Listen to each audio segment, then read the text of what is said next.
The girl's gaze immediately changed, became more tired as she repeated, "I told her to shut up." The man ran his finger across his lips, telling the girl, "You'll never get to heaven, lady." The angry girl slapped the man again. He didn't even try to resist. She repeated, closing her eyes, "You act as if you are attached to your dirty past." "It's vulgar," the girl insisted. Gillas didn't even dare look at her. But it didn't last long. A moment later, he ran his hand over his bloody lip. "Ah, I haven't even mentioned anything vulgar yet," the man said, pressing his bloody finger to her lips. The girl's gaze immediately changed. She was angry when the man smeared blood on her lips. Then, in the blink of an eye, everything seemed to lose its outline. The roof of the building floated. The girl was lying on the ground, but she was trying to get up. She was breathing heavily, watching something below. There was a man lying underneath her, studying her carefully with his yellow eyes. He asked, "What would Rowan look like if he saw this?" The girl recoiled in surprise. But then, instead of being confused, the girl immediately touched his neck. She said, holding his neck tighter, "You can find out for yourself in the afterlife." The man's yellow eyes were completely expressionless. They were, as always, indifferent. The man then started taking something out of his pocket, saying, "Excuse me, lady, but it's not time yet." He pulled a pistol from under his vest pocket. Its barrel glowed brightly, as if with a flame. The girl's green eyes widened, clearly not expecting this. The man said, "Between a noble couple. Where is the place for the low class?" the man asked, pointing his gun behind the girl's back. To the girl, it looked as if a gun was pointed at her. She was scared. There were two people depicted in the painting. It was a lady with her beloved husband. After completing the portrait, the man had another plan. He held a special device in his hand. The man was planning to escape, but first he needed to finish the painting. Suddenly, a girl approached him. She said, removing her tattered hood, "Don't you dare leave me without permission." Then the girl grabbed the guy by the shirt, pulling him closer. His eyes only widened. The girl said sternly, "Don't even think about it." She looked determined, and the guy looked scared. The girl suddenly kissed Gillas, which made him cry. He himself did not understand why the tears were flowing. "She breathed life into me. She persuaded me not to kill myself," the man recalled. "But my life has changed since then," he recalled. He also remembered the face of the girl with the whip. "I have such a miserable freedom," the man thought, lying on the seashore. His back was wounded. The man suddenly grabbed the sand as if it were his last hope, pulling himself together. He stood up, swaying slightly. The man thought, "If so, then I will live." He walked closer to the seashore. "So that my desire to live is not a lie, I want to do," he thought, stepping into the cold water. Tears began to flow from the man's eyes as his gaze became more severe. He thought, "I will live to take revenge on you." Only on the battlefield, in military uniform, his steps were more confident and sharp, impressive. Their commander shouted, "Direction for 11 o'clock. We hold out until reinforcements arrive." Suddenly, a red-haired man addressed Gillas. "Thanks to you, my life is saved."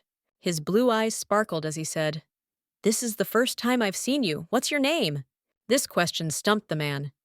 He even managed to think about it for a bit, looking into the distance. He remembered the girl's face when she spoke. "Boring, no name even." "Let me give them to you," the man said. "Gillas Black." He knew, "I will survive." His face was covered in wounds. They answered him. "This is the name of a modest man, betrayed by fate several times." There was an explosion. The man always thought about it. "I will definitely survive." Even now, slowly taking out the gun, the man then pointed the gun straight at the blonde, whose expression immediately changed. He immediately took the gun barrel away from her, his eyes wide open and thinking, "I'll point a gun barrel at you." Two men in blue uniforms were chatting, but one suddenly became scared, asking, "What's going on?" The second man's violet eyes immediately changed. He began to look into the distance, after his comrade. Somewhere far away, in the forest, as if from the sky, a huge fiery light from a gun was rising. The man said, "That's all?" He asked, "Inform headquarters?" The other replied, "Don't make a fuss, Junior Lieutenant." Then the blonde walked away, leaving Henry at a loss. He kept saying, "Better get the carriage ready." In a completely different place, a landline phone rang. It buzzed quite loudly. Winter's governess answered. The head of the family is absent, she was answered. Are all the people of Winter prim? There is no point in sending a gift, he kept saying. The woman asked, Who is speaking to me? Realizing who she was talking to, the girl opened her brown eyes wide. On the other end of the line sat a man with long red hair. He barely smiled as he spoke. Then he smiled brightly, narrowing his eyes. It seemed he had already arrived. The man almost laughed. Isaac, what happened? Asked the man anxiously, who could barely walk. Isaac said, I was attacked on the way. They took all my documents. Sorry, it's my fault. The man fell to his knees, right at the aisle, speaking. The lady remained there alone. But someone appeared in the aisle. There were 3 men, 2 in blue suits and 1 in red, who held a message from the Archduke. The governess asked again, still on the phone. Isaac looked angry and furious. Meanwhile, a cloud of smoke appeared in the low building, which was built from old boards. The girl stood up, but still couldn't take her eyes off the gun barrel in front of her. She was scared, the man said, getting up from the floor. It's just a signal. You're surprised, he asked the confused girl. The man stood up as a soldier entered, saying, Colonel, I'm here to pick you up, the man said, holding out his hand to the girl. Let's go, I'll take you to the mansion. Only then did the girl turn around. She frowned as she said, You've missed your chance, Colonel. It's a shame we won't have another chance to see each other. But the man said arrogantly, squinting his yellow eyes, So the news hasn't reached you yet. A man on the phone kept saying, There's one more gift left. He said it as if he'd forgotten. The red-haired man laughed brightly, saying, As you know, the lady lacks sociability. The man continued to repeat, I am lonely now. The old woman just looked out the window in confusion. He showed his blue cunning eyes, saying, Because I sent her my friend. The woman didn't know how to react at all, and so she just frowned. The estate you're selling.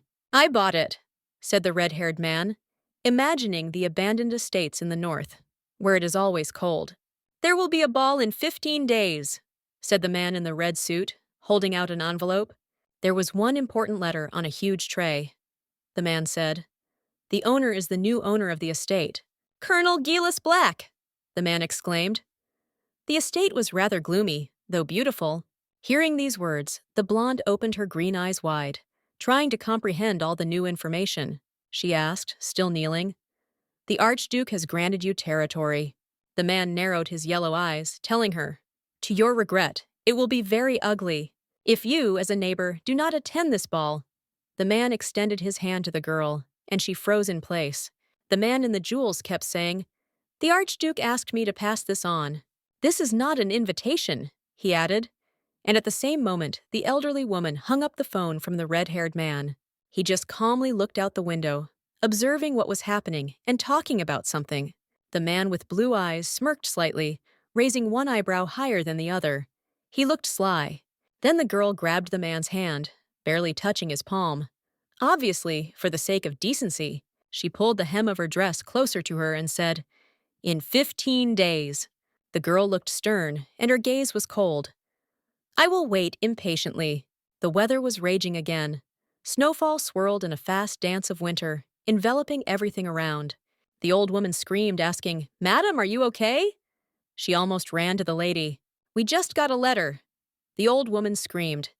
But Gillas had already helped the blonde get to the estate. The man looked sternly at the old woman in front of him, slightly narrowing his yellow eyes, as if arrogantly. The 2 girls immediately froze in place in bewilderment. They opened their eyes wide, not understanding what was happening. She said to the guy indifferently, I have things to do, so I can't treat you. You can go. The man narrowed his eyes, then bowed slightly, placing his hand on his chest. Okay, see you later. Then the Archduke rode back in the carriage, heading towards the estate. The girl remained with the maids. The old woman asked worriedly, Madam, are you hurt? The girl answered, I'm fine. Then the girl turned away, watching the other man, and said, Isaac is much more important now. There was a man standing in front of her with a big bruise on his cheek. He kept saying, It's my fault. I'm sorry. The girl watched him carefully with her green eyes as the wind blew through her hair. She took the cane and said to the maids behind her, "Prepare the bath and the doctor." Then the girl put her hand to her forehead and frowned slightly, squinting her eyes. The girl said, "Call Oscar." After a while, she was in the bath. She sat in the water with rose petals, hugging her knees as if trying to calm herself. She thought, 15 days later. Then she narrowed her eyes, tilting her head. She remembered the Archduke's words. It would be unseemly if you, as neighbors, did not attend this ball. Winter's lands are very close, and he buys the mansion knowing this. The girl realized, remembering the estate. She thought, remembering the two annoying men. They want to destroy the Duchy of Winter. The girl narrowed her eyes slightly, thinking about what might happen in the near future. Rowan kept repeating in her memories. After the king leaves us due to illness, the struggle for supremacy will begin, the pressure will become more intense, help will be needed. Rowan kept saying, "Unfortunately, there aren't many people around us that can be called friends." The girl leaned closer to the bathtub, hugging her knees, remembering Rowan. She clenched her fists, clearly understanding. Enemies are everywhere. Her gaze became more direct and determined. The servants were shaking with anxiety. Silhouettes appeared in her memory, which could barely wipe away tears. A woman with long blonde hair leaned towards her reflection. Drops of water flowed down quietly. The spacious room with a high ceiling was illuminated by a luxurious chandelier. You felt the same way too. A woman with loose blonde hair lay in the water, her eyes looking straight ahead. A woman in a black dress stood in front of a tombstone. When there is no one to rely on, only yourself. Under the water, Evelyn lay with her eyes closed. The air bubbled, enveloping her in calm. Through the shimmering water, she hugged her knees and said, "I am alone." Her body sank into the water, and her hair spread out around her. Someone's hand touched her. Suddenly, Evelyn rose from the water, her face expressing surprise, and her hand covering her shoulders. It was Sherry who was watching the Duchess in surprise. Evelyn turned to the girl and asked in surprise, "Sherry, what are you doing here?" Suddenly, there was a sharp splash of water, and Sherry fell into the bathtub. Soon she lifted the wet Sherry out of the water and said sternly, "Your clothes are wet now." Evelyn looked down, her hair hiding her face. She was silent, as if trying to comprehend something. Sherry ate as she held back her tears, while Evelyn held her hands. Evelyn's gaze changed, her face reflecting the anxiety caused by the sudden situation, after which Evelyn hugged Sherry tightly and very warmly and pressed her close to herself. "Don't worry, Sherry," Evelyn said, stroking the child's hair, trying to calm her down. She thought that she would never run away like a coward. Awareness and determination appeared in her eyes. In her memory, there was special equipment for the artist lying on the wooden floor. She looked at Sherry and said, "Because I made a promise." Her words sounded firm and confident. The crystal chandelier in the hall sparkled in the light. The sound of a falling object could be heard. The woman lifted the child out of the water. "It's time to get out. The water has already cooled down." Evelyn sat with the child in her arms, and the man screamed, "You are crazy to leave the patient!" The man with disheveled hair screamed, "You left the patient unattended." The doors of the hall swung open. Golden light filled the room, emphasizing the richness of the interior. The doctor stepped inside with irritation. He said, "I, as a doctor, cannot tolerate this." Evelyn stood with a serious expression on her face, holding Sherry's hand. The girl looked wary. The medic kept repeating worriedly, "You are so pale! Do you have a fever?" The doctor checked the woman's health with a serious expression, holding an instrument on her forehead. A lady with long hair angrily hits a doctor for his actions, causing a sound. Evelyn said sarcastically, "Do all doctors not observe etiquette?" A medic, sitting on the floor, smiles with a stethoscope around his neck and asks, "Oscar Cole?" She replied, "There is no point in such communication anymore. It is better to stop it now." Oscar laughed. "You always knew how to put an end to any situation," the doctor said. How nice to realize that an old friend has remained the same as before. They were walking somewhere together. Evelyn had already managed to change her clothes, and the doctor was telling her something. Oscar and Evelyn stand by the window, rays of light falling on them, creating an atmosphere of coziness. A man in a dark robe, with his face covered, holds binoculars as snow falls around him. A dark cloak hides the figure, snow swirls around, Golden binoculars glitter in the hands. A luxurious room with green curtains, wood paneling, and a glass bookcase. Oscar holds a cup of tea, asking in surprise. A question about the reconstruction project. Two people are sitting on a green sofa, discussing business. The man asked, "Is this business related to Rowan?" Evelyn asks, "Is there something wrong?" Her gaze is wary, and in her hands is a cup of tea. The interlocutor answers nervously, emphasizing, "That's not the point." His gaze is confused and worried. Tall buildings, a waterfall is visible. Loud calls for freedom of the people are heard from the crowd. A man with a fist and a scarf demands the expulsion of the aristocrats. The crowd supports him with shouts. He insisted, starting a big business at such a time could cause public disapproval. Evelyn, wearing a lace dress, listens to her interlocutor, her gaze embarrassed but calm. The girl said, "Why are you talking to me so formally again?" I noted with sadness. "You no longer call me by name, as you used to." Evelyn added quietly, "I miss the old days when things were simpler between us." Oscar only managed to open his mouth slightly in response, as if surprised by the words of the girl in front of him. Three people are relaxing in a garden near a fountain, with fruits, drinks, and books laid out nearby. Oscar, sitting in a chair, smiles, remembering the time that he considers happy.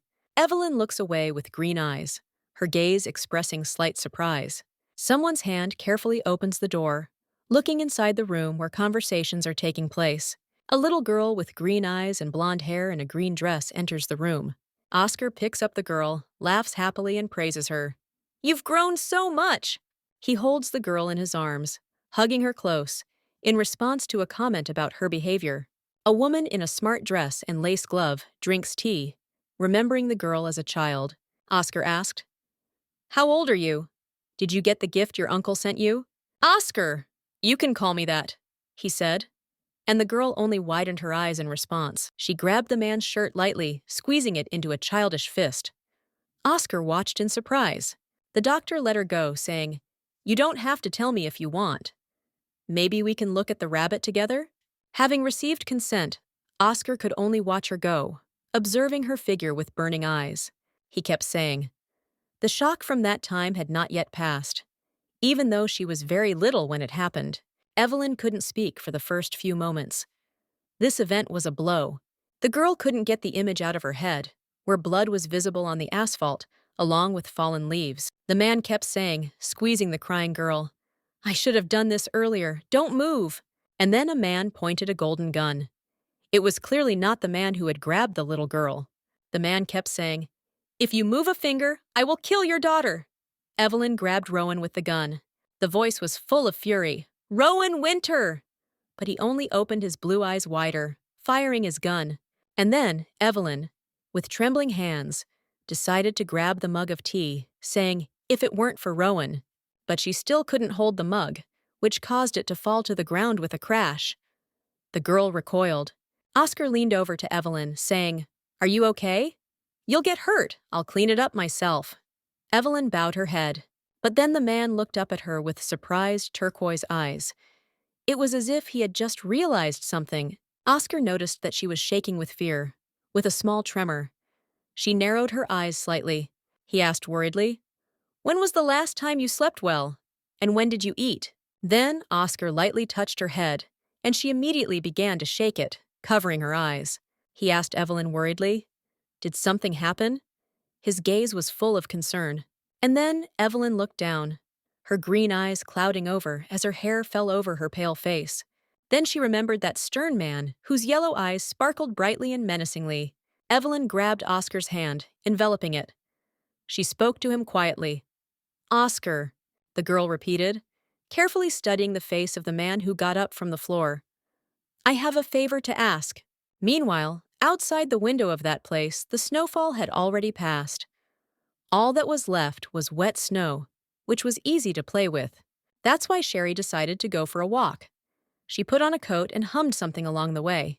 And then Sherry suddenly noticed a white bunny in front of her, looking at her intently. The girl immediately had a picture in her mind of Oscar, and Evelyn rejoicing over her hair. And so Sherry ran after him. But suddenly and quickly, an arrow hit the hare. The girl froze in place. Red blood splashed on her, and Sherry was confused. Suddenly, someone addressed her. A child. This person was holding a black weapon in his hands. A tall man in a black robe stood over the heir's corpse and asked, "Do you remember me?" Meanwhile, a scream was heard from the huge estate, which could be heard even behind the house. "Wait!" Evelyn grabbed Oscar, who kept saying, "Calm down, Evelyn," she demanded. "Explain what's going on?" Evelyn kept saying, "You're the only one I can trust. They're trying to destroy our family." The doctor frowned, and his eyes became more stern. He put his arm around her shoulders, asking, "Who?" And then Evelyn remembered that brunette with yellow eyes, who wanted to point the gun at her. The girl pressed herself closer to Oscar's chest and continued to repeat. He came back. Her voice was trembling. Oscar asked in confusion, "Who are you talking about?" But he was interrupted by the maid. "Mistress." The old woman kept saying, "Mrs. Sherry." Her eyes were worried, and she was breathing heavily. And then the two friends turned around in fear. They opened their eyes wide, watching the woman. After which, before the girl's eyes were high mountains, whose slopes were already filled with heavy snow and ice. However, she didn't even put on a coat or jacket. She just ran out of the estate, looking around in fear. Furry headphones that belonged to Sherry appeared in her field of vision. But there was blood nearby.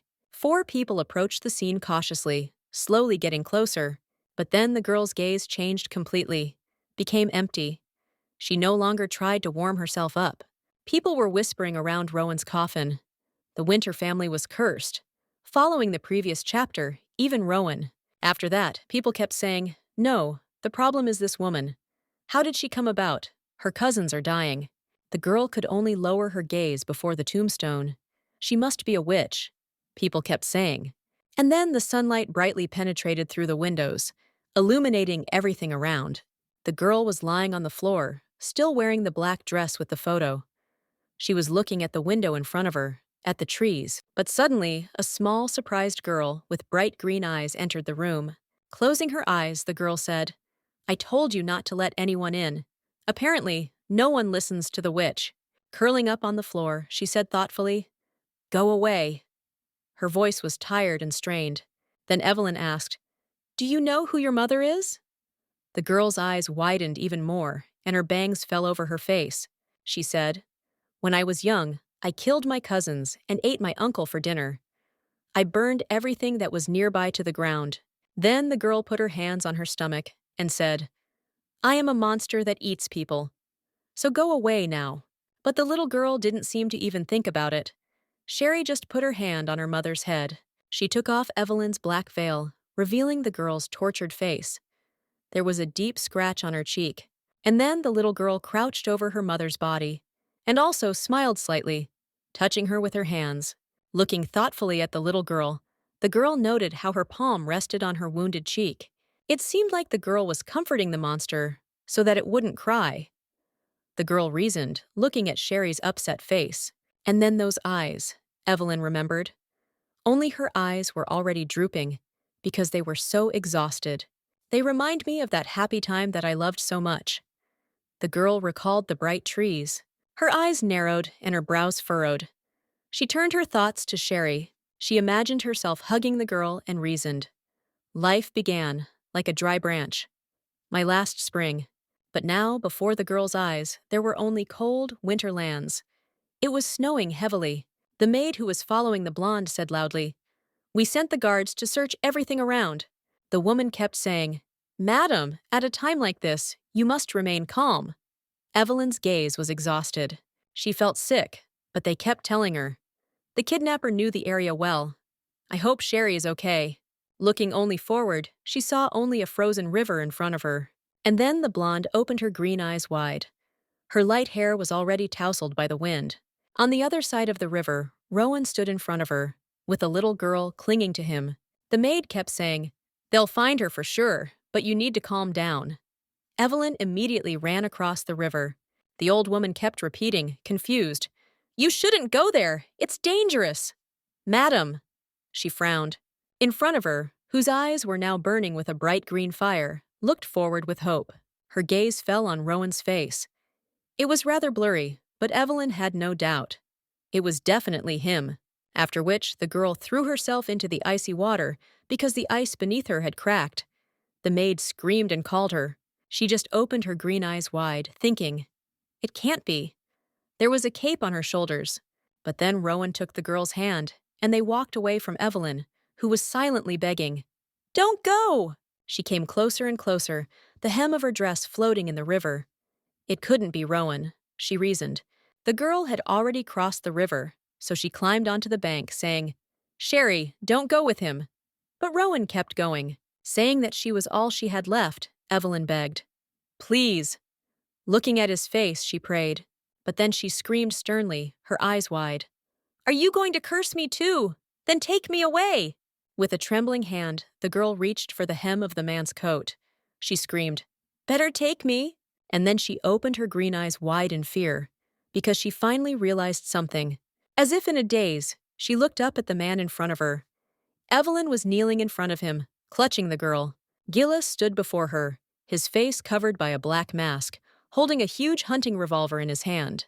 The man's gaze, as usual, was stern. He only looked at the frightened Evelyn. However, the barrel of the gun was stained with blood, which the woman immediately noticed, even in this state. She looked up at the man with a frightened expression, and then began to rise from her knees, watching his actions. Evelyn's shoulders shook as she tried to force something out, still keeping her eyes on the man in front of her. But the man with yellow eyes also did not look away, carefully studying her emotions and feelings. The woman barely audibly said, "No way." She raised her head even higher, and her pupils narrowed. And then the man bowed before her, touching his uniform. It was obvious that he was getting ready to go hunting. After this, Gillas opened his black cloak, from behind which Sherry peeked out, tightly clinging to his leg.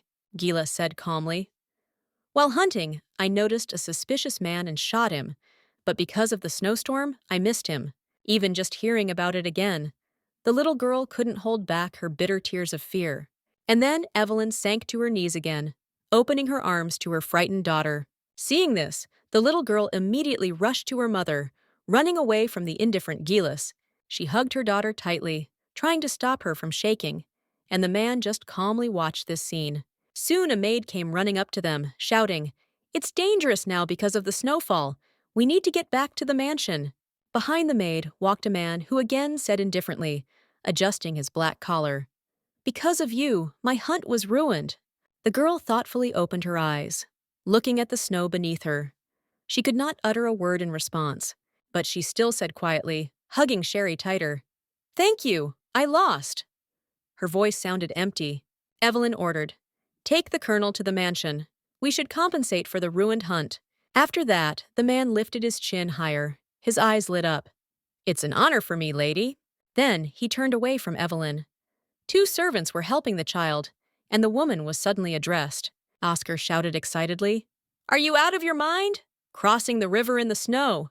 You don't feel well as it is." The man stopped suddenly, his turquoise eyes wide. He raised his eyebrows high. In front of him stood Hylas, who looked sternly at the man, towering over him. But it didn't last long. Oscar walked around Hylas, who immediately said, "Sorry." He didn't pay attention. Only after several meters from the brunette's figure did the man finally turn around, thinking. Looking at the man, Oscar suddenly became even more surprised, finally understanding who was standing in front of him. At this time, the man again plunged into memories of that day when the sun shone brightly over the horizon. Rowan was reading books, and Oscar was lying in the garden among food and alcohol. The girl in the middle was holding an umbrella. However, there was one other person who was not participating in their pleasant conversation. He was behind the canvas. The man's gaze was exactly the same as it was now, stern and cold. Yellow eyes studied them carefully. Meanwhile, Oscar watched Hylas, who had taken a few steps away from the man. Evelyn was sitting next to the doctor. There was a cup of tea on an elegant saucer, and a golden teapot gleamed on the table. A soft sound was heard. The servant bowed to the guests and said, "This black tea is made from the highest quality leaves." At this time, the woman with her hair smoothed down stood with a worried look. She quietly exhaled. Meanwhile, the guests were sitting at the table with an exquisite tea set. The servant added, "Then have a good time." The fair-haired interlocutor raised his cup in surprise and asked, "You are Colonel Black, aren't you?" The Marquis continued to hold the cup of tea with a cold expression on his face. The interlocutor clarified, "If I'm not mistaken." The man with golden eyes lifted his cup and answered, "That's right, Marquis Cole." The guy immediately exclaimed, "So it really is you! I didn't even recognize you!" "Colonel, this is amazing." The Marquis turned to his interlocutor, still holding the cup. He said calmly, "Thank you. Is Marquis Cole at peace now?" The man laughed, throwing his head back. He replied, "Don't call me that. It's like you've excluded me from the family." "At this time," Evelyn said. "At this moment, I must say thank you for saving my daughter, Colonel." Colonel Black responded, "No thanks needed. Do you have any suggestions?" Evelyn, sitting with her cup, looked straight ahead. He continued, "It seems you have too many enemies, lady." Evelyn took a sip of tea, her gaze becoming wary. "Thank you for your concern. Do you need anything in return?" The Marquis crossed his leg and raised his cup. He said, "If there is any problem with the ball, I can help." The boy with the golden eyes turned around and added, "By the way, Marquis Cole, why don't you go to the ball too?" He continued, "The lady has no suitable partner for the evening, but if she is accompanied by an old friend." The Marquis thoughtfully raised his cup and asked, "Wouldn't your husband be happy?" The cup of tea suddenly fell to the floor, shattering into pieces. The sharp sound pierced the silence of the room. The girl said quietly, "Rude?"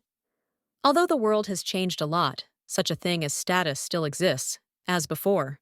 Then she added, "Avoid thoughtless words and actions, Colonel." The man nodded and replied, "Yes, I beg your pardon." At this time, the Marquis folded his arms in thought. He calmly remarked, "Living on the battlefield, it is difficult to maintain culture and etiquette." And then he added, "Those who were drunk with victory. I have watched them countless times." Evelyn and her interlocutor sat silently on the sofa. A tense silence could be felt between them. The Marquis looked down with a cold gaze. He said quietly, "I keep forgetting my place." Soon the guy left, leaving Evelyn and the man on the couch. The silence was broken only by his confident steps. Walking up to the window, he put his hands behind his back and said, "You asked if I wanted anything else." Meanwhile, Evelyn, sitting next to the young man, asked a question. "Could you give me a room?" The snowstorm outside filled the room with an uneasy atmosphere. The wind howled and beat against the glass. Gillas, standing at the window, noticed, "I think it would be wrong to make a guest go home in such a snowstorm." There was a lamp on the wooden table, its warm light illuminating the dark room through the snow patterns. The man, sitting at the table with his arms crossed, silently looked ahead. In front of him stood a bright lit lamp. At this time the atmosphere was strange. Something was disturbing the peace. What happened here while I was absent from Altric? The man thought, lost in thought. This man is the same servant, right? It's hard to believe that they are the same person. Touching his chin, he continued to think. I'm surprised. Something was definitely different in the past. Evelyn fell to the pavement, surrounded by bright light. The man crouched down next to her, and the boy thought, "Of course." He looked away, his gaze expressing anxiety and confusion, as if he was searching for an answer. There was a moment of complete silence in the luxurious hall. Then, a dull sound came from somewhere. The woman with long hair, holding her head, said quietly, "Temperature." Her steps were uncertain. The lady with green eyes held her hand to her chest. Her face seemed clouded with worry. The pale girl reached for the bell cord, whispering something barely audible. The frail figure clenched its fist near the swaying cord, as if gathering its courage. The dim hall, entwined with shadows, was silent. The chandeliers reflected a barely noticeable light. The blonde stood with her arms folded across her chest, her eyes looking straight ahead, her expression serious. A beam of light penetrated through the half-open doors, behind which massive dark furniture could be seen. A frail figure in light clothing stood in the doorway, leaning on a cane. She looked tired. The cute girl looked at the guy, remaining in the doorway. The girl pressed herself against the wall, lowered her gaze, and asked, "Why aren't you answering? We need to look." The blonde looked away, her face reflecting slight excitement and an internal struggle. A man stood in front of the portrait of a woman in green curtains. and the blonde approached him slowly, keeping her distance. The dark-haired man stood sideways, his silhouette looking determined and slightly thoughtful. The ink spilled across the table, leaving black spots on the paper. The sound of dripping echoed around. The man lowered his head in confusion, holding his palm on his forehead. He thought anxiously, "Why? Why don't I remember?" The old image came up again in my memories. It was different then. An unconscious Evelyn lay in front of his knees. The guy, bending over to the limp girl, closed his eyes. The young man remembered how he accidentally saw this, looking out from behind a large tree. He was confused when he noticed what was happening. It seemed to him that this should not be so. How did he think? Was this really the look with which one looks at one's master? The girl who had entered the room a few minutes ago looked ahead in confusion. Turning to her, the guy asked, "Why you?" He added, "Here." And there was a tense silence between them. A massive golden chandelier hung from the ceiling. Gillas and Evelyn looked at the portrait in silence. The girl looked away from the portrait, and suddenly the man said, "A beautiful picture." Turning his head towards her, Gillas asked, "Is something wrong?" Evelyn walked away, and he added, "Walking around the mansion at such a time. What an interesting guest, though." There were glasses and a bottle on the tray. "If you've already had a rest, maybe you should go back." Evelyn sat by the window and drank some water. There were books and a kettle in the room. She covered her mouth with her hand, looking out the window, but said nothing. Inside, she was torn apart by thoughts. What is he even doing in this room? I can't just leave him here. Evelyn raised her hand to her head, feeling weak. Her thoughts were confused. She had to call someone. She had no strength. The guy in the black glove gently touched her forehead, and she closed her eyes, feeling the light touch. He carefully checked her condition and said, "You have a fever, lady." Then the man asked, "Why didn't you call the doctor?" She answered calmly, "No need to worry." He added sarcastically, "Are your doctors really that bad? Or not?" Oscar Cole remarked with a slight grin. "Did I interrupt your secret meeting?" Evelyn stood up abruptly from her chair, her gaze directed at the guy standing opposite her. She looked stunned, taken aback by the unexpected remark. Abruptly cutting off the conversation, she asked, "Shut up and don't say anything." The guy answered with a smile. "It seemed to me that you were looking for him." Adjusting her hair, the woman said coldly, "You imagined it?" The man said briefly, "I see." After that, he added, "It seems you don't particularly like using servants." Evelyn sat in a chair, and the man held out a glass, offering, "Then, can I help you with anything? Drink some water." The girl raised the glass to her mouth and took a sip. The guy watched her with unexpected surprise. He suddenly said, "Ilua, 20 years of aging. Do you drink such strong alcohol?" Evelyn looked down thoughtfully and said, "One bottle like that costs as much as a carriage." The man poured the drink into an elegant glass, calmly adding, "I have no doubt. I think I'll treat myself to it." The hands of the man and woman touched glasses in a light gesture, and a clink was heard. The girl sat on the chair, looking at the man with the glass in surprise. He suggested, "Let's drink." A woman with long blonde hair sat by the window, her gaze fixed on her interlocutor. The man stood by the window with a glass in his hand, his gaze deep and full of thought. Evelyn sat, her thoughtful gaze directed towards the window. The man raised his gold-rimmed glass closer to his lips. However, noticing the poor condition of the girl opposite, he looked at Evelyn with concern. Clutching her head, she tried to bring herself to her senses. Evelyn thought, feeling embarrassed, "What am I thinking? I have a fever. That's why I'm out of my mind." The girl took a sip of water from her glass. Her eyes widened in sudden surprise. Evelyn reached for the glass. She needed a drink of cold water to calm herself down a bit, but, coughing, she dropped the glass on the floor, causing all its contents to spill.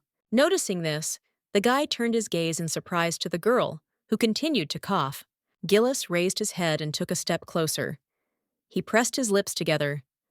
"Lady, you took my glass." Evelyn covered her face with her hand and shook her head.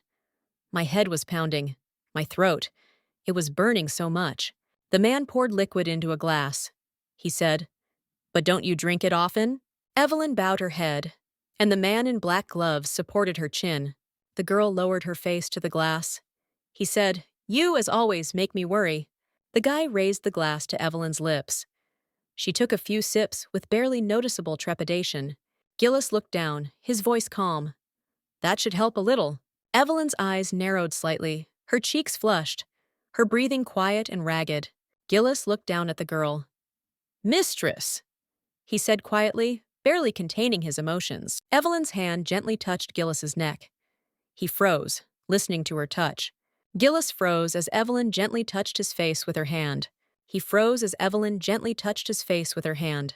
Gillas held the girl tightly by the shoulders. His voice sounded stern. He said, "You are clearly out of your mind." After which, Evelyn leaned against the guy. Her breathing became more even. He silently watched the sleeping girl with surprise.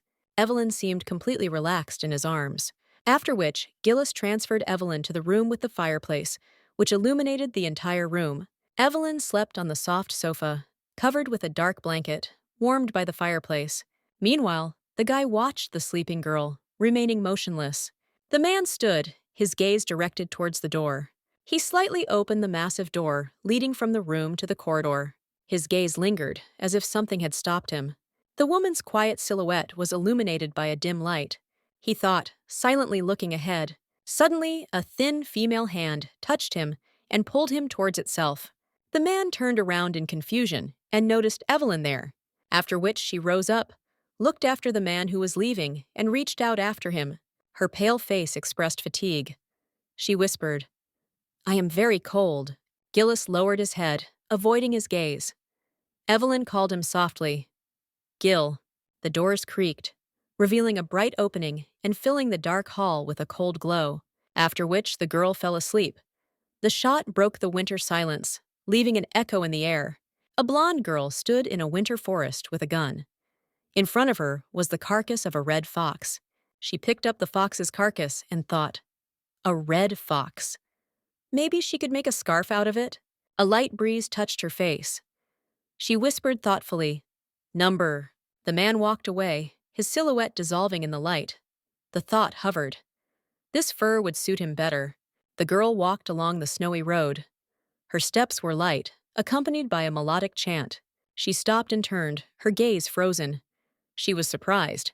The man walked away, and snowflakes surrounded his figure. She cried out, "Gil!" The girl lifted the animal's carcass above her. "Look what I've got! I managed to catch it on the first try." The girl's green eyes shone with thoughtfulness. Her voice sounded soft. "Is that it?" In her hands was a severed head. She was clutching its hair tightly. The light figure in furs staggered and fell onto the snow. A frightened cry was heard. The woman sat trembling with a confused look. The voice asked, "Are you satisfied?" The severed head whispered, "Devilish. I didn't mean to bring you. Dirty mongrel. We died because of you. You destroyed our family." Evelyn looked around in horror, clasping her hands.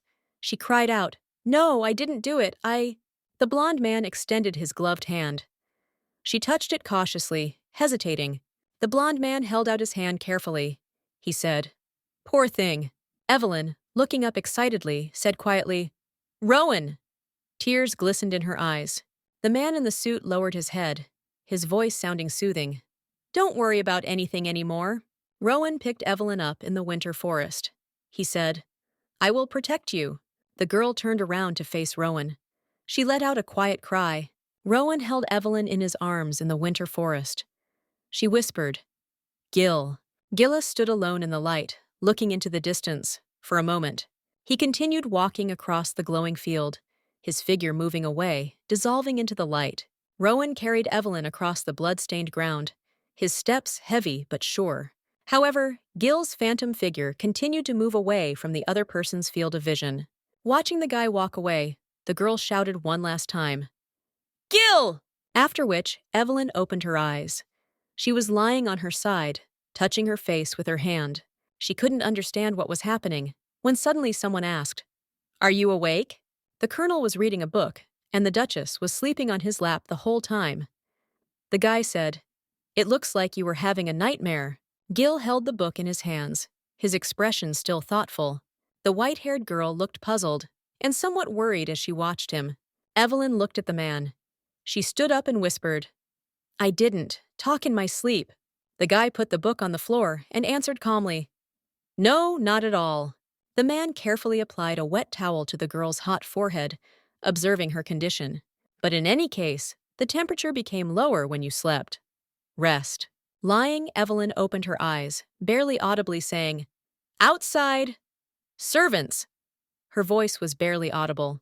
The guy answered calmly, "Don't worry about it. I'll leave unnoticed. No one will see anything." The woman with green eyes lay on her side, her face looking calm. Gil said, "Go to sleep." The woman lay with her eyes closed, her head slightly turned. Silence enveloped her.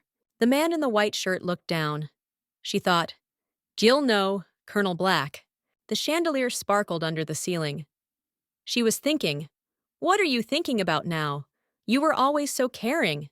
Or this is one of the ways to attack your opponent. After which, Evelyn lay with a bandage on her head. Or maybe I'm just drunk. Funny, it was just a sip. She lay with her eyes closed. And at that moment, I, helpless, lay on the lap of my enemy. Evelyn lay next to Gillas on the couch.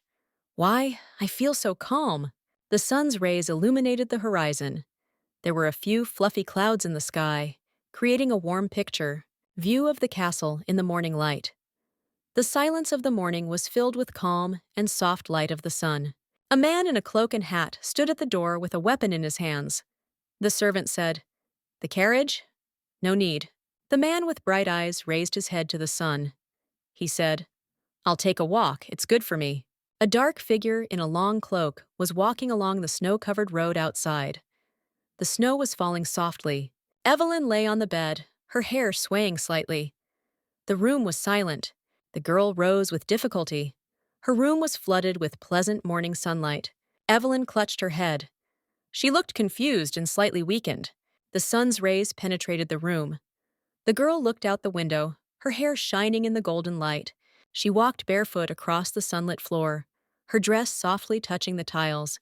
Approaching the window, her fingers lightly touched the frame, and her gaze was thoughtfully directed into the distance. Her eyes reflected the light. Green sparks glistened, and her thin hair fell over her face. A man in a formal suit walked along a snowy street. His gaze reflected determination, his hand clenched into a fist with tension. The snow continued to fall softly to the ground. Evelyn looked at the man. Her face was confused. "I didn't talk in my sleep." Gillas stared ahead. Number not at all. His face held an expression of cold determination. She clutched the fabric of the garment in her hand, as if trying to hold on to the moment. Then the girl looked up. She said, "It's cold, Gil." The young woman sat on the sofa and looked at the man. He said, "Don't get up." The boy bowed his head to her. He said, "I'll call someone." Walking slowly barefoot on the floor, the blonde quietly exhaled. "Wait." Gillas looked at him with concern in his eyes. His gaze expressed tension and surprise. She hugged him, pressing herself against him. Their gaze and breath met in silence. She reached out with her lips to his. The girl approached him, looking straight into his eyes. Through her lips, she whispered, "Close the door." His hand adjusted the scarlet scarf, holding it carefully at the base of the cape. Colonel Black pulled his scarf up to his neck, clenching his teeth. His eyes expressed determination and inner anger. A snowy wind swirled in front of the majestic mansion. The day had arrived. Colonel Black's ball. Perhaps the influence of the Archduke. The scale of the event is not comparable to ordinary balls. The man in the dark suit turned to the lady standing next to him. He said, "Look, it's Baron Theodore. I heard he has a lot of debts from gambling, so he owes everyone. It looks pathetic. But the idea that nobles are people with privileges is a thing of the past. The ability to earn money is the main thing." The woman in the green dress covered herself with a fan. She said, "Oh my God, look, it's him." The master of the day stood in the doorway with his arms crossed. The guy smiled, looking at the one who came up. He said, "And you exceeded my expectations, Colonel. I didn't even realize you were so well prepared. Maybe it's a little too much." Then he added, "It's okay. You shouldn't stand in the shadows all the time. It's time to come out and show whose face shines brightest here." The man with the red hair turned around, smiling. "For example, look over there. They're all talking about you." The three women sat at the table, exchanging glances. What was it like? What was it like to steal the hearts of all women? He looked at her with a serious expression, his amber eyes shining. The colonel was silent. Gillas went down the stairs with his interlocutor. He said, "Your Highness, Hans."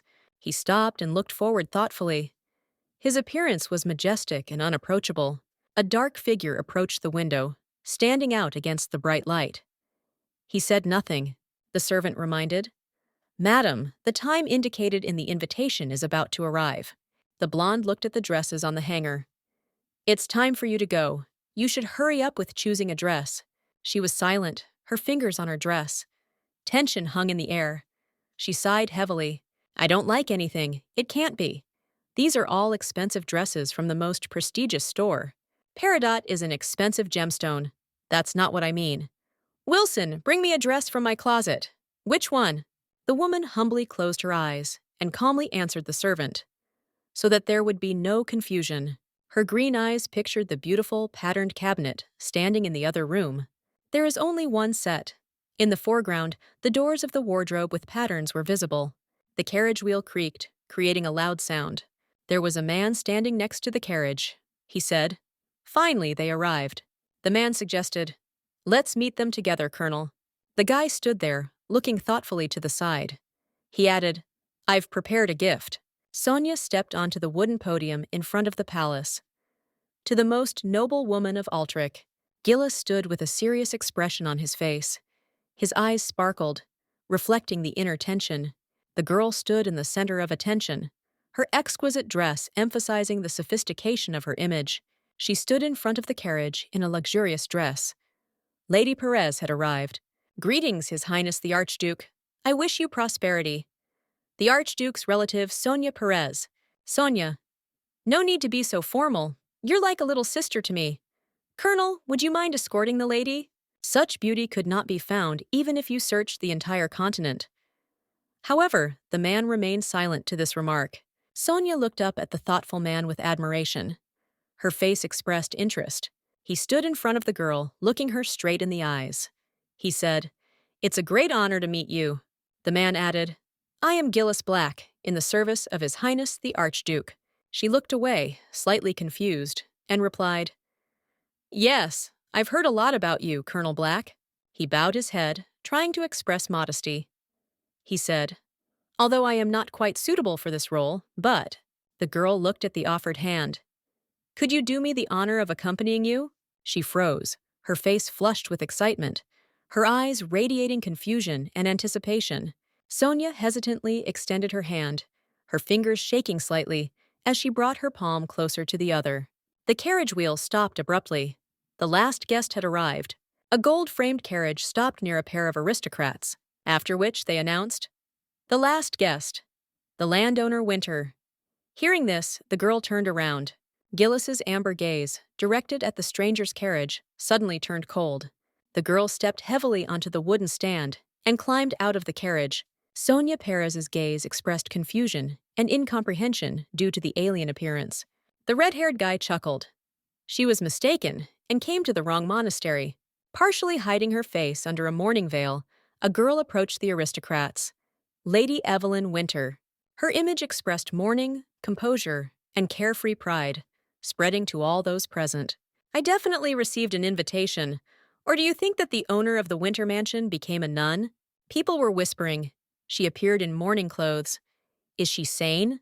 "I came after receiving an invitation from His Highness. I'm sorry if I'm an unwanted guest here." However, the girl was convinced. "Don't think that you are not welcome here." The guy looked straight into Evelyn's green eyes with intensity. She said, "In that case." And she extended an elegant palm, covered with a black silk glove, after which she came closer. "May I ask the host of the evening to accompany me?" The red-haired man, who had been watching this whole time, chuckled. The girl's eyes were frozen in confusion. She was genuinely confused by someone else's actions.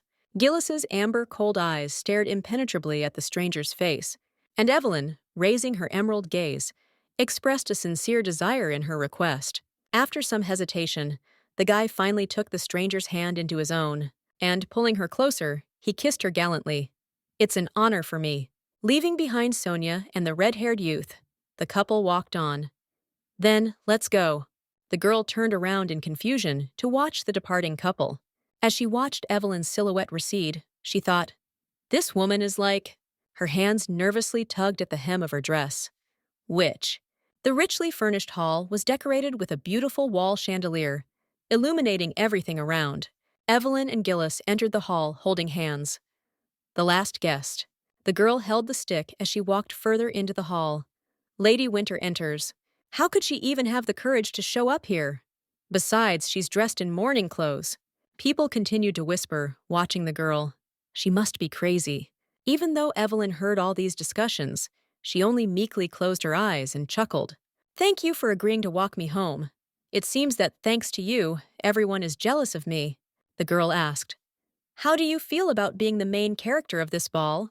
However, the guy only remained coldly silent, thoughtfully watching the stranger's graceful profile. From somewhere came the sound. The ball will begin very soon. And Gillas closed his eyes. Well, he spoke. It was time to open the curtain, and the first notes sounded in the luxurious hall. Perez County, this family has a short and simple history. The daughter of a count's family, who worked as a courtmaid, spent the night with the king. She gave birth to Victor. Count Perez's prestige and influence seemed to be growing rapidly, but the concubine died in an accident, so now the Perez family's situation has become unstable. The blinding rays of the midday sun poured through the large glass window. Don't worry, Sonia. A young red-haired guy poured a drink. This world is changing. You can't get anywhere with a reputation like that. We should take practicality into account. Such reliable things as trade, he continued, pouring out almost the entire contents of the jug. Weapons and army. Having stuffed a whole bunch of grapes into his mouth, reddish juice flowed down his hand. Strength. The juice flowed down the white patterned tiles. This will help control any area. Something like a solid barrier.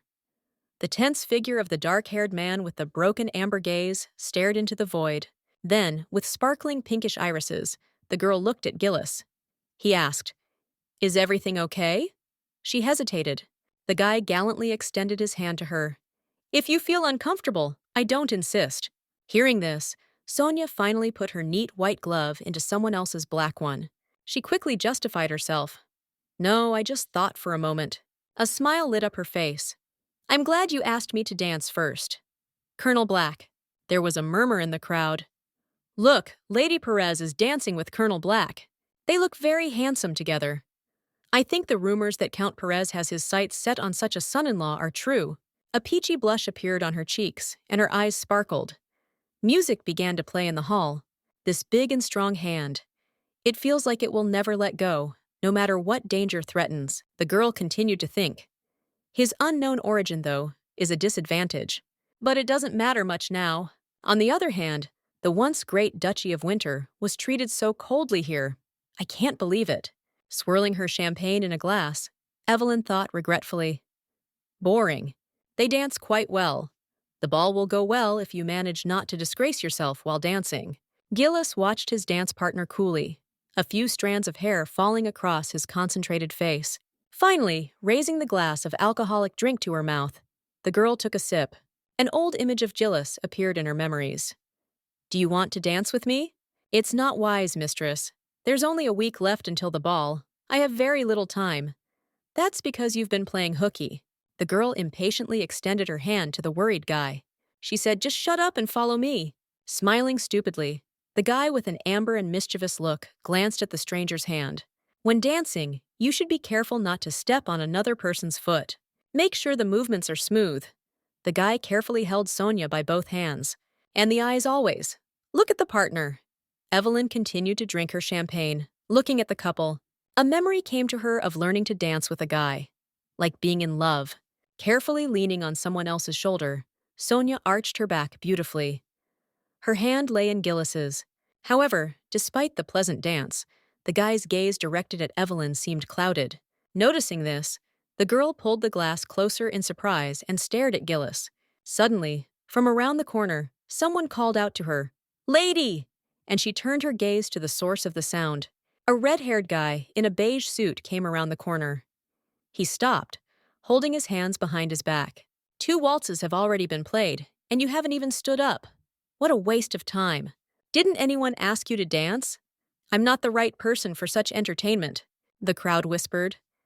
Even if you were a widow, It would be wasteful not to show such beauty to anyone. As a consolation, I invite you to dance. The girl turned her calm gaze to the guy. You have already consoled me enough. Hearing this, he asked with concern, what was that sad tone? And he extended his hand, covered with a white glove, to the girl sitting on a small chair. She didn't get up, and the redhead came closer. It's just beginning. Continuing to dance with the guy, Sonia accidentally stepped on his foot. The girl, having changed her grip, fell onto someone else's chest and cried out, "Oh, God." She blushed embarrassedly and walked away. Sorry, I'm a bit clumsy. However, Gillas, showing no interest in the words of others, looked in the other direction. Colonel, leading Evelyn by the hand, the red-haired youth moved closer to the center of the hall. His gaze expressed joy, while the girl seemed exhausted by this. The crowd continued to whisper, Look, the real composition is about to begin. Looking in the same direction the guy was looking, Sonia stared at the couple in surprise. And then, with the same surprise, she stared at the impartial guy in front of her. He, having completely lost interest in the girl, continued to sparkle with his gaze in the direction of the new couple. Evelyn, holding the red-haired man's hand, danced slowly to the music flowing in the hall. A luxurious chandelier illuminated the entire room. Combined with the facades, it looked mesmerizing. Dozens of beautiful couples waltzed across the marble tiles, intoxicated by the beautiful music. The girl suddenly heard the address again and looked up at the guy. Lady, the guy asked again. My help? Have you forgotten about the gift you gave me? The beaten man looked down. Evelyn said, Because of this, my secretary suffered greatly. The guy shrugged. Excuse me, lady, but I don't know what you're talking about. However, the redhead quickly grabbed her from behind. Why don't you focus on something else? He pulled her closer. For example, on this exciting dance with me. Evelyn asked again, surprised. You don't understand. The attack on Isaac and the theft of the plans. Evelyn's eyes were gleaming green. She was hiding her emotions, lost in her thoughts. Sonia led the dance gracefully. She said, You dance well, Colonel Black. She continued, looking down. Have you by any chance taken dance lessons before? The girl looked up in embarrassment. She watched what was happening with slight confusion. Gillas turned, slightly surprised. He replied, I'm sorry. The music was loud. I didn't hear you. He started. You can repeat. As he collided with another pair of dancers in the hall, the girl stepped aside. Sorry about that. There's so much beauty around, that's why I made a mistake. The red-haired gentleman confidently led his partner, looking to the side. Evelyn remained aside. The pink-haired girl looked to the side, clinging to her partner. A quiet melody sounded in the hall. The high heel slid across the floor, making a soft sound. The dress flew up in a chaotic rush,